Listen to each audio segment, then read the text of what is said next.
her videoen ser vi så en gletsjer, som skubber til sedimenterne i landjorden. Så laver den ligesom de her flager, som vi ligesom kalder randmoræner.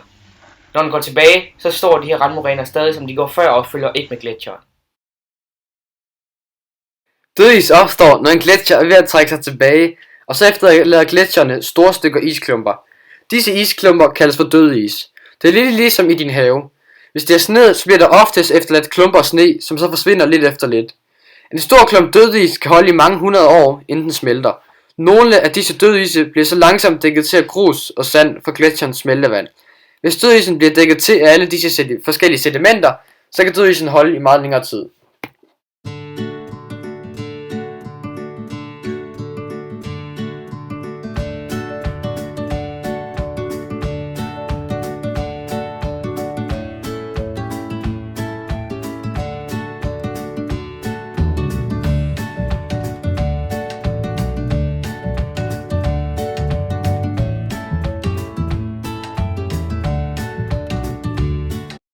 Når dødisen smelter væk, så kommer der et stort hul i landskabet.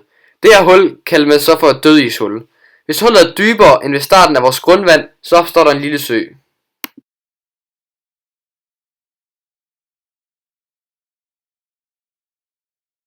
En smeltende gletsjer afgiver rigtig store mængder smeltevand. Det smeltevand opstår på grund af solens varme.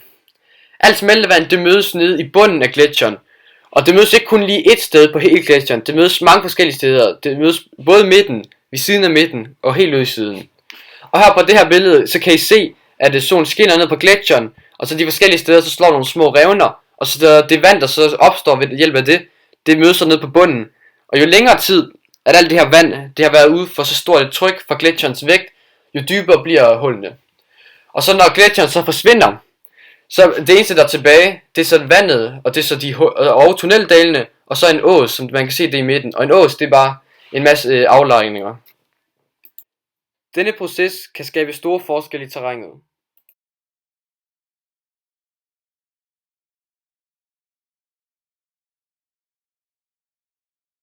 Her har vi landjord. Og så når der er istid, så kommer der den her store klumpe is, som man kalder en gletsjer. Normalt så smelter den sådan ligesom lidt, og der kommer lidt vand væk fra den.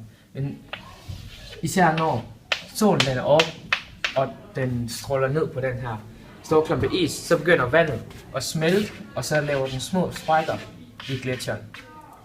Samtidig kommer der varme op fra jorden, og så alt det her vand fra den her, det bliver presset ud på grund af trykket fra gletsjeren.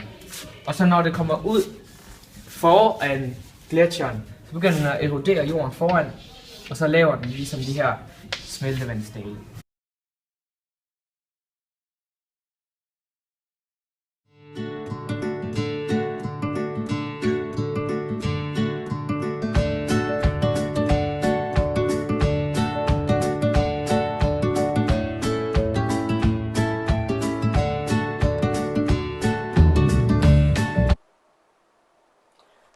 Moræneflader de bliver skabt ved, at der er en isklump eller en gletsjer, som har noget materiale nedenunder sig, og det kan både være sten eller jord. Og den skubber sig ligesom fremad hen over landet. Og når den gør det, så tager den det her materiale med sig. Og på den måde så former den landskabet, eller modellerer landskabet, kan man også sige. En moræneflade, den kan både være buet og bølget, som I kan se på billederne, men den kan også være helt flad.